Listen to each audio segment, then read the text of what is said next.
Ma'am सबसे पहले तो आपका बहुत बहुत स्वागत है इंटरनेशनल पर्पल फेस्ट 2025 में and thank you so much क्योंकि आपके लीडरशिप में ऐसा इवेंट हो पा रहा है और हम जैसे दिव्यांगजन बाहर आके अपने टैलेंट को शोकेस कर पा रहे हैं। हमें एक मौका मिल रहा है, अपॉर्चुनिटी मिल रही है सभी से इंटरेक्ट करने की विद ऑल 21 डिसेबिलिटीज यहाँ पे इंक्लूडेड है। So thank you so much. Thank you for interviewing me. ये मेरे लिए एक फर्स्ट अपॉर्चुनिटी है to be interviewed by NIVH hello दूर FM है ना ये 92.2 FM।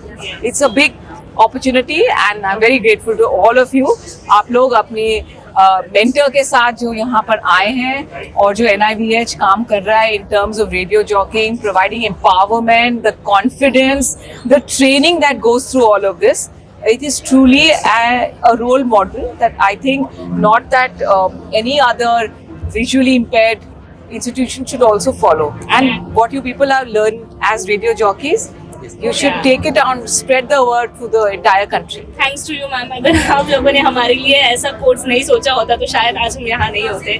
So thank you so much। And ma'am जैसे आज पर्पल फेस्ट जैसा इवेंट हो रहा है, so basically इसका मोर ओवर ऑब्जेक्टिव क्या है ऑल ओवर इंडिया में, कैसा मैसेज आप कुछ बताना चाहेंगे हमारे लिए? I think दो important messages मैं देखती हूँ। एक है awareness generation और एक है to create opportunities of accessibility और इनके साथ है इक्वल एक्सेस।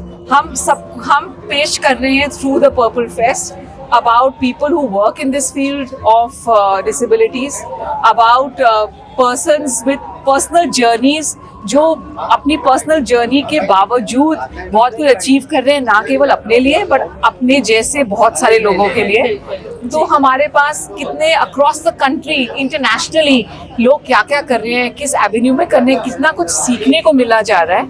नई नेटवर्क्स बनने की उम्मीदों पर, नए रिश्ते कायम करने पर and to learn and grow with each other. I think वही सबसे बड़ा मैसेज है ऐसे पर्पल फेस्ट का। एंड आज ये गोवा में हो रहा है, कल हम I think we should hope कि हर स्टेट में ऐसा कोई इवेंट हमें देखने को आई थिंक जैसे हमारी ऑनरेबल प्रेसिडेंट अपने राष्ट्रपति भवन में करती है, आई थिंक हर स्टेट के गवर्नर हाउस में के राजभवन में होना चाहिए, हर NI में होना चाहिए। और हम लोग ऐसी कोशिश करते आ रहे हैं। हमारे पास पर्पल डिस्ट्रिक्ट्स के purple fairs at district level भी हुए हैं, सिटी कैपिटल्स में भी हुए हैं। तो हम चाहेंगे कि इस तरीके की अवेयरनेस जनरेशन, इंटरैक्शन बहुत ज़रूरी है और चलती जाएगी।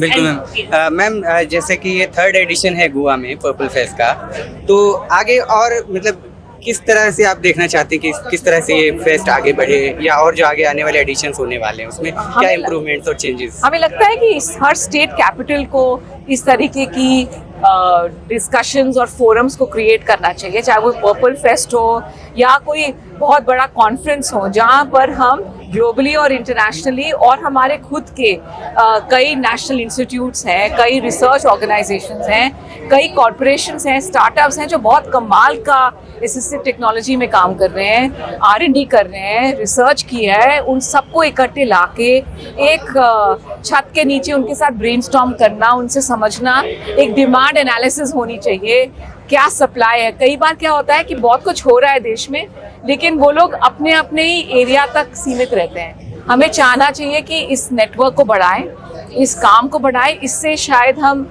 इकोनॉमिकली डिविडेंड भी बढ़ा सकते हैं। We can reach out to bigger agencies and organisations to get funding, to realise the importance of accessibility और डिसेबिलिटी केवल दिव्यांगजन सशक्तिकरण विभाग का कार्य नहीं है, ये पूरे देश का है। अगर हमें विकसित 24-47 भारत चाहिए तो हमें एक्सेसिबल विकसित 2047 भारत चाहिए, और उसके लिए हम सबको एक साथ चलना पड़ेगा। मतलब एक कोशिश गवर्नमेंट ने की है तो एक कोशिश हमें भी करनी चाहिए, और हमारे जो सिटीजन ऑफ इंडिया हैं उन्हें भी कोशिश करनी चाहिए, अवेयरनेस जनरेशन करना चाहिए। And some day of course we will achieve our dream, right? I will strongly hope to live towards that day, or at least dream for that day. Yes. Thank you. Thank you so much. Thank you, Arjun. Thank you.